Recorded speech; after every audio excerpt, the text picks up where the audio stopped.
Hi there, right, I'm going to start working on the first item and I'm going to show you how to create this textured paint effect, and it'll make a normal ceramic pot look a bit more stone or cement like, and you do that by mixing in either baking soda or corn flour.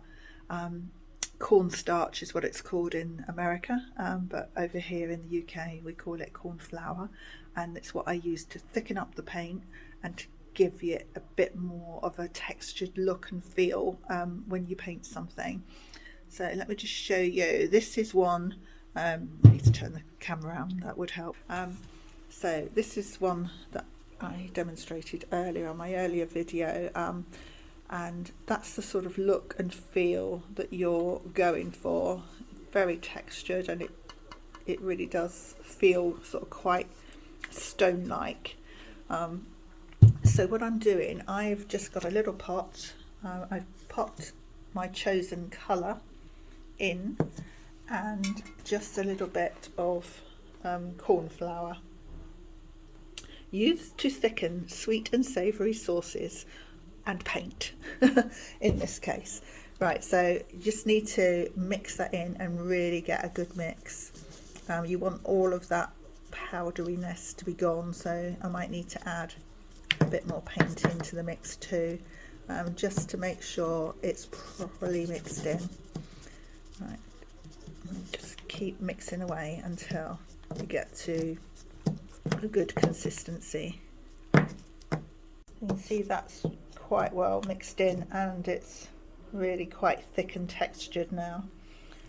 So what I'm going to do is get a layer of that onto my pot. There we go.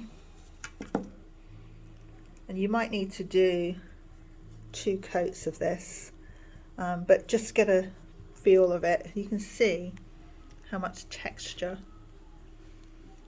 is being created in there. Now, you know, you don't want it to be flat and smooth. You want to use that texture because that's what you'll be highlighting later with a glaze or coloured wax to give it that stone look. You can dab it, you can splatter it.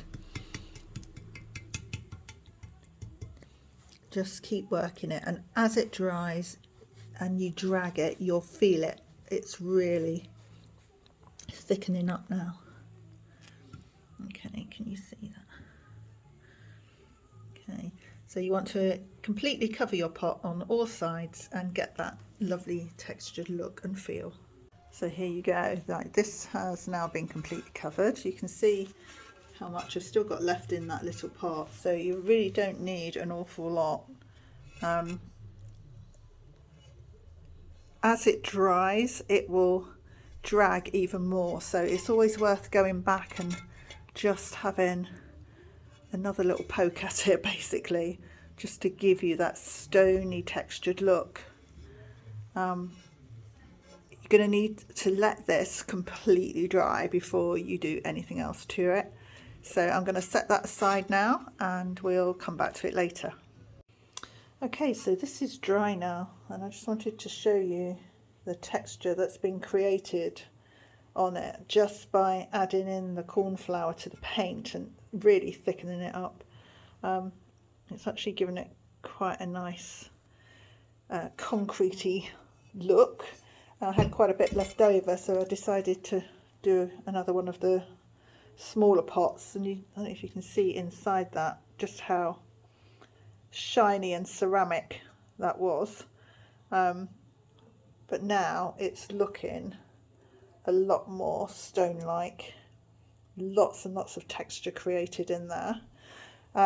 So what I'm going to do on this one is apply a mould. This is one that I'd made earlier, so it's just going to be a really simple attachment on there.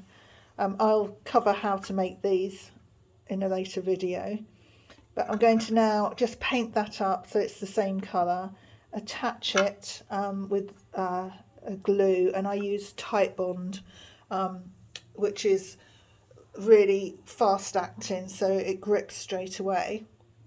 And then when that's dry, I will come back and then I'm going to white glaze the entire pot, and hopefully that will bring out all of this texture detail and highlight the moulding as well. Okay, next step. Okay, so there you are. That's the moulding has been attached, and I've also painted over it in the same grey, which was Posh Deli from the Frenchic Original Artisan range. This is the glue that I use. It's quick and thick, does exactly what it says on the tin. Yeah, it's great. It really does grab hold of whatever you're applying quite quickly, so it's brilliant for, especially when working on vertical surfaces. So anyway, there we are, it's on there. I'm going to let that dry and then we'll come back and I'll show you the final step, which in this case is going to be a white glaze. So this is dry and ready to glaze. I've mixed a white glaze for this particular project, and I've done that by mixing a teaspoon of Frenchic's wedding cake with a teaspoon of finishing coat, and that just gives it a little bit of longevity and allows you to manipulate it a bit better. So it's all mixed in, and I am just going to get that on, and it's literally just a matter of putting it on in all which ways, all directions, and you're trying to get it in to all the texture that you've created by thickening up that paint. So I'm just going to put that on and just leave it for a couple of seconds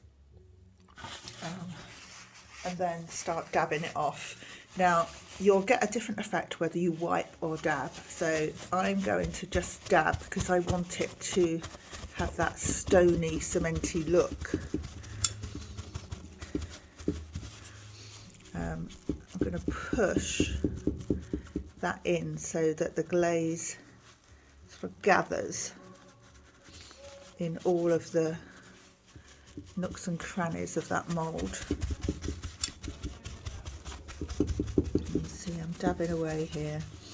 Now if you were to wipe it, you'll see you're going to take off a lot more. So you can have a play and see what look you prefer. You can see how, hopefully that's focusing, it's picking up the texture.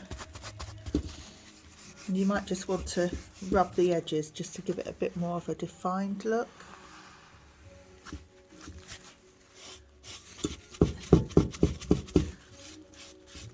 If you see, if I'm rubbing over this, then brings out all the high points. If it's got too much, it's still too liquidy, just push that in, and you could use a small brush to remove some of this excess if you wanted. You see how that's coming together. Now just work on one side at a time. You don't want to get the glaze onto the whole thing. Well, for one, it'll just be too messy, but it's better that you work it in stages.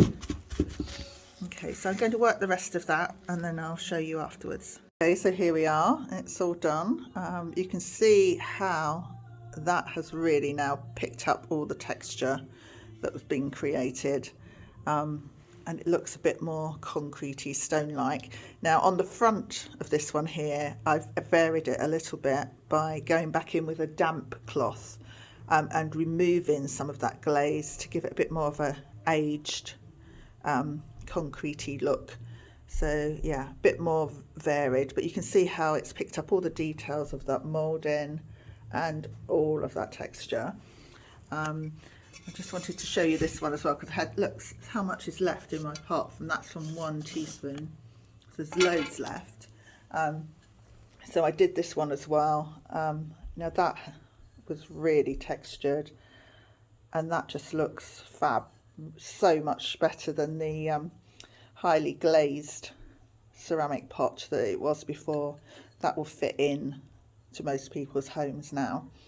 So on this one, I think what I'm going to do is clear wax it now actually, and then I'll buff that up, and that'll change the look again. So I'll get that done and then I'll show you. So here we go, here's the finished items with a little bit of greenery in them to just show you how they can be used. This one, put some paintbrushes in, very appropriate for here. I've waxed this now and polished it. I don't know whether you can see, that's my brush is just going for a button. It's now got that sort of polished concrete look. Probably a bit difficult to see on here, but really quite effective. So there you go. Go transform your plain, mundane ceramic pots or any other surface that you've got. You can find some really cheap, highly decorated, not very modern ones in charity shops and places like that. So have a go, try and see if you can create this stone concrete look. You might want to change the colour, so rather it being grey, you could use more of a neutral sort of the earth, stone rosy, one of those sort of colours, sugar puff, to give it more of a beige stone look. The choice is yours, but there you go, that's how you do the concrete stone effect.